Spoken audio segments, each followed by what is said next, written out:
माँ, तुम हमें छोड़कर क्यों चली गई माँ? अब हम दोनों कैसे रहेंगे माँ? बड़ा ही बुरा हुआ दोनों भाई बहन के साथ। पहले पिता का साया सर से उठ गया और अब माँ का भी। सच में बहन, बड़ा ही बुरा किया भगवान ने इन दोनों के साथ।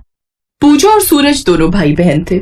उन दोनों के पिता का देहांत तो बचपन में ही हो चुका था और अब उनकी माँ भी कैंसर की बीमारी के चलते उन दोनों को छोड़कर चली गई।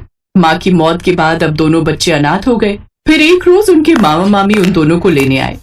चलो बच्चों, अब तुम हमारे साथ ही रहोगे। यहाँ तुम कब तक अकेले रहोगे? हाँ, हम तुम दोनों को लेने आए हैं। पूजा के मामा मामी उन दोनों को अपने साथ ले गए। कुछ दिन तक तो उनके मामा मामी ने उनकी खूब खातिरदारी की, लेकिन कुछ समय बाद ही वो अपने असली रूप में आ गए और उनसे घर के काम लेने लगे। ए लड़की, चल जल्दी से कपड़े उठा और इन्हें जाकर धो दे। और तू सूरज के बच्चे, तू क्या खड़े खड़े शक्ल देख रहा है? चल जा और जाकर पानी भर कर ला। मुफ्त में खाने को रोटियां चाहिए तुम्हें बस। तभी पानी का घड़ा उठाए सूरज के सर से मटका गिरकर टूट गया। ये देख उसकी मामी गुस्से से लाल पीली हो गई और उसने उसकी खूब पिटाई की। मामी, मत मारो मामी। मेरा नुकसान कर दिया, अब क्या इसकी भरपाई तेरी माँ करेगी या तेरा बाप करेगा आकर? अपने भाई की आवाज सुनकर छत पर कपड़े सुखा रही पूजा जल्दी से नीचे आती है। मामी मत मारो इसे। हा, बड़ा प्यार आ रहा है अपने इस भाई पे। इसने मेरा मटका तोड़ दिया, मेरा नुकसान कर दिया। अब इसकी एक ही सजा है, अगले कुछ दिन तक तुम दोनों को खाना नहीं मिलेगा। अब भूखे ही मरो दोनों। अगले 2 दिन तक पूजा और सूरज भूखे रहते हैं, लेकिन फिर उनसे भूख बर्दाश्त नहीं होती और वो आधी रात को घर से भाग जाते हैं। अच्छा हुआ दीदी जो हम वहाँ से भाग आए, नहीं तो भूखे रहने के साथ साथ मामी की मार भी खानी पड़ती थी।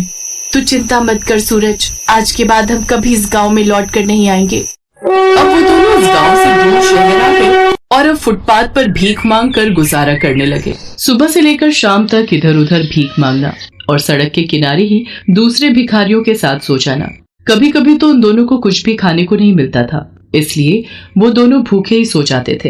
एक सुबह जब पूजा और सूरज सोकर उठे तो उन्होंने देखा सड़क पर बच्चे पतंग उड़ा रहे हैं। पूजा और सूरज को पता चलता है कि आज तो 15 अगस्त है। हर साल की तरह आज भी सूरज का मन उदास हो जाता है। वो भी दूसरे बच्चों की तरह पतंग उड़ाना चाहता था, पर उनके पास इतने पैसे नहीं थे कि सूरज पतंग खरीद सके और वो दोनों रोज की तरह सड़क पर भीख मांगने चले जाते हैं। तभी सूरज को सड़क पर गिरी हुई एक पतंग दिखाई देती है। वो दौड़कर उसे उठा लेता है। देखो दीदी, मुझे पतंग मिली। फटी हुई पतंग, अब क्या उड़ाएगा? देख मेरे पास कितनी बड़ी पतंग है। इनके तो माँ बाप भी नहीं है, ये दोनों तो अनाथ हैं। ये दोनों पतंग नहीं खरीद सकते, 15 अगस्त नहीं मना सकते। सूरज रोने लगता है। पूजा उसे चुप कराती है। तू चिंता मत कर मेरे भाई, ये पतंग फटी हुई है तो क्या हुआ? आज जो भी पैसे इकट्ठा होंगे उनसे मैं तुझे पतंग खरीद कर दूंगी, ठीक है? सच दीदी, क्या आज आप मुझे पतंग दिलाओगी? आपको पता है मैं कभी भी पतंग नहीं उड़ा पाता हूँ।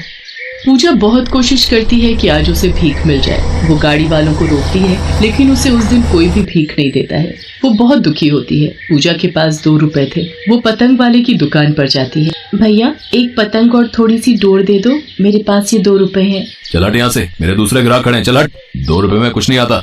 भैया 50 पतंगे पैक कर देना, 4 चरखी मांझे की। कितने हुए? 3500 रुपए हो गए साहब।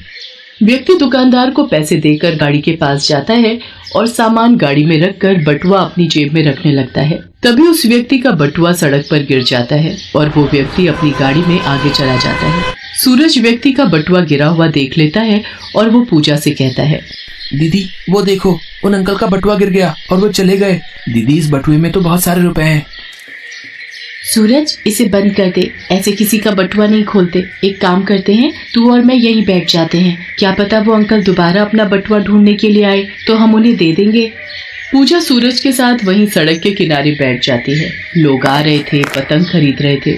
सूरज उन्हें लगातार देख रहा था, पर उन दोनों अनाथ भाई बहन की तरफ किसी की भी नजर नहीं गई। वे बेचारे भूखे प्यासे उस व्यक्ति का इंतजार करते रहे। काफी देर बाद वो व्यक्ति वहां आया। उसने दुकानदार से पूछा तो दुकानदार ने मना कर दिया। तभी पूजा और सूरज उस व्यक्ति के पास आए। अंकल, आपका बटुआ ये रहा। आप जब गाड़ी में बैठ रहे थे तभी गिर गया था, हमने उठाकर रख लिया था और हम आपका ही इंतजार कर रहे थे। व्यक्ति ने अपना बटुआ देखा, उसमें रुपए वैसे के वैसे ही रखे हुए थे। कुछ देर तक वो व्यक्ति उन बच्चों को देखता रहा, सोचता रहा। बच्चों की ईमानदारी देखकर व्यक्ति हैरान था। बच्चे उसका पर्स लेकर भाग भी सकते थे, पर वो वहीं बैठे रहे जब तक वो वहां नहीं आया। बच्चों, तुम बहुत अच्छे हो। अच्छा, अपना नाम बताओ, तुम लोग कहाँ रहते हो और तुम्हारे माता पिता कहाँ हैं? अंकल, मेरा नाम पूजा है और ये मेरा भाई सूरज है। हमारे माँ पापा नहीं है, वो 2 साल पहले मर गए। तब से हम दोनों सड़क पर ही रहते हैं और भीख मांगकर गुजारा करते हैं। पूजा की दर्द भरी बातें सुनकर व्यक्ति भावुक हो जाता है और वो पूजा और सूरज को गाड़ी में अपने साथ घर चलने के लिए कहता है। चलो बच्चों, आज 15 अगस्त है, तुम मेरे साथ मेरे घर चलो। वहाँ तुम दोनों मेरे साथ पतंग उड़ाना और खूब मजे करना। सच अंकल, हम आपके साथ पतंग उड़ा सकते हैं? हाँ बेटा, चलो आओ मेरे साथ। व्यक्ति पूजा और सूरज को अपने घर ले जाता है। व्यक्ति की पत्नी बच्चों के लिए खाना लगाती है। पूजा और सूरज दोनों पेट भरकर खाना खाते हैं। ना जाने वे दोनों कब से भूखे थे और उन्होंने ऐसा खाना कब से नहीं खाया हो। उनके चेहरे से साफ झलक रहा था। विनोद, ये बच्चे कितने मासूम बच्चे हैं। सचमुच इन्हें देखकर बहुत तरस आता है। हाँ पूनम, मासूम भी और ईमानदार भी। वैभव बेटा, पूजा और सूरज को टेरिस पर ले जाओ। मैं थोड़ी देर में पतंगे और चरखी लेकर आता हूँ, फिर हम सब मिलकर पतंग उड़ाएंगे। ओके पापा। चलो पूजा, चलो सूरज, मैं तुम्हें अपने टेरिस पर लेकर चलता हूँ। विनोद, आपके बॉस ने जो अनाथ आश्रम खुलवाया है, अगर हम पूजा और सूरज को भी उसी अनाथ आश्रम में दाखिल करवा दे तो इन दोनों बच्चों का भविष्य बन जाएगा। ऐसे सड़कों पर भीख मांगकर इनका जीवन बर्बाद हो जाएगा। अनाथ आश्रम में रहेंगे तो वहाँ पढ़ लिख कर ये दोनों अपना भविष्य तय कर सकते हैं और कभी कभी हम इन दोनों से वहाँ मिल भी आया करेंगे, जैसे हम हर महीने अनाथ आश्रम के बच्चों से मिलने जाते हैं। हाँ पूनम, तुमने अच्छा याद दिलाया। मैं कल ही सर से इस बारे में बात करता हूँ। सब मिलकर पतंग उड़ाते हैं। पूजा और सूरज दोनों बहुत खुश थे। अगले दिन पूनम पूजा और सूरज को शॉपिंग पर ले जाती है और उन्हें अच्छे अच्छे कपड़े और खाने का सामान खरीद देती है।